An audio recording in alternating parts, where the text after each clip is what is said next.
ಯಾಕಂದ್ರೆ ಇವತ್ತು ಮೀಡಿಯಾ ಕೂಡ ಅವರ ಕಪು ಮುಷ್ಟಿಗೆ ಸೇರ್ಕೊಂಡ್ಬಿಟ್ಟಿದೆ. ಅದಾನಿ, ಅಂಬಾನಿ ಇವ್ರುಗಳೇ ಇವತ್ತು ಎಲ್ಲ ಮೀಡಿಯಾ ಕಂಪನಿ ಮಾಲೀಕರು, ಎಲ್ಲ ಇವತ್ತು ಕಾರ್ಪೊರೇಟ್ ಕಂಪನಿಗಳೇ ದೊಡ್ಡ ಮಟ್ಟದಲ್ಲಿ ಇವತ್ತೇನು ಕೇಂದ್ರೀಕೃತ ಆಗಿದೆ.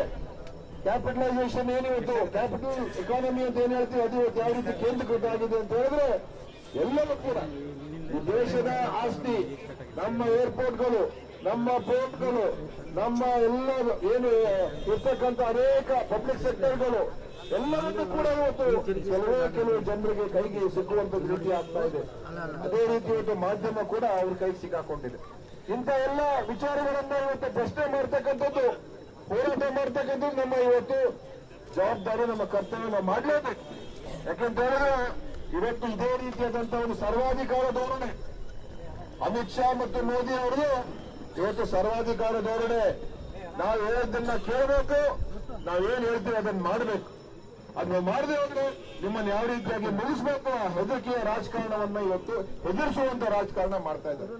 ಇವತ್ತು ನ್ಯಾಷನಲ್ ಹೆರಾಲ್ಡ್ ಕೇಸ್ ಬಗ್ಗೆ ಹರಿಪ್ರಸಾದ್ ಅವರು ಡೀಟೇಲ್ ಆಗಿ ಹೇಳಿದ್ರು. ಇದು ನೋವಿನ ಸಂಗತಿ. ಯಾವುದೇ ₹1 ಲಾಭ ಇಲ್ಲ, ಯಾವುದೇ ₹1 ಅವರಿಗೆ ಸಂದಾಯ ಆಗಿಲ್ಲ.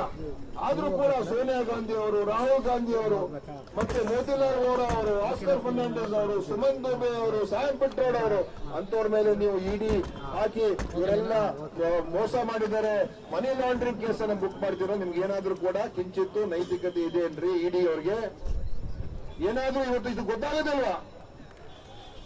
ಯಾರೇ ಒಬ್ಬ ಸಾಮಾನ್ಯ ವ್ಯಕ್ತಿ ಕೂಡ ಇದರಲ್ಲಿ ಯಾವ ಮೋಸ ಇದೆ, ಯಾವ ಅನ್ಯಾಯ ಆಗಿದೆ, ಮತ್ತು ಏನಾದ್ರೂ ಇದ್ರೆ ಕೋರ್ಟ್ಗಳ ಮುಖಾಂತರ ನಡೀಲಿ ಕೇಸ್ಗಳು. ಆದ್ರೆ ಇನ್ಕಮ್ ಟ್ಯಾಕ್ಸ್ ಇಡಿಗಳನ್ನು ಉಪಯೋಗಿಸಿಕೊಂಡು, ಯಾಕಂದ್ರೆ ಇಡಿ ಕಾನೂನು ತರ ಇದೆ, ಅದಕ್ಕೆ ಏನೂ ಬೇಕಾಗಿಲ್ಲ. ಮನಿ ಲಾಂಡ್ರಿಂಗ್ ಕೇಸ್ ಹಾಕೋದು, ಅವ್ರನ್ನ ಒಳಗೆ ಕರ್ಕೊಂಡು ಹೋಗೋದು, ಕೂರ್ಸ್ಕೊಳ್ಳೋದು. ರಾಹುಲ್ ಗಾಂಧಿಯನ್ನ ಕರೆಸಿ ಕೂರ್ಸೋದ್ರಲ್ಲ, ಒಂದ್ ದಿವಸ ಕೂರ್ಸಿದ್ರು ಬೇಕು ಅಂತಾನೆ, ಸುಮಾರು ಬಾರಿ ಅವ್ರನ್ನ ಕರೆಸಿದ್ರು. ಅದೇ ರಾಹುಲ್ ಗಾಂಧಿ ಜೊತೆಗಡಲಿಲ್ಲ, ಅವ್ರು ಕಾಂಪ್ರಮೈಸ್ ಆಗ್ಲಿಲ್ಲ. ಅವತ್ತು ಯಾರಾದ್ರೂ ಒಬ್ಬ ವಿರೋಧ ಪಕ್ಷ ನಾಯಕ ಮೋದಿ ಅವರಿಗೆ, ಅಮಿತ್ ಶಾ ಅವರಿಗೆ ಎದುರಿದರೆ ನೇರವಾಗಿ ಇವತ್ತು ದಿವಸ ಅವರಿಗೆ ಧ್ವನಿಯನ್ನ, ಅವರಿಗೆ ಮಾತಿಗೆ ತಕ್ಕ ಉತ್ತರ ಕೊಡ್ತಕ್ಕಂಥ ಒಬ್ಬ ನಾಯಕ ಯಾರಿದ್ರು ಅಂತ ಹೇಳಿದ್ರೆ ಅದು ಇವತ್ತು ವಿರೋಧ ಪಕ್ಷದಲ್ಲಿ ನಮ್ಮ ರಾಹುಲ್ ಗಾಂಧಿ ಅವತ್ತು ನಾವು ಹೆಮ್ಮೆಯಿಂದ ಹೇಳ್ಬೇಕು. ಅವರ ಬಾಯನ್ನ ಮುಚ್ಚಿಸ್ಬೇಕು, ಅವರಿಗೆ ಕೆಟ್ಟ ಹೆಸರು ತರಬೇಕು. ಇದೇ ಅವರ ಉದ್ದೇಶ ಆಗೋದಿದೆ.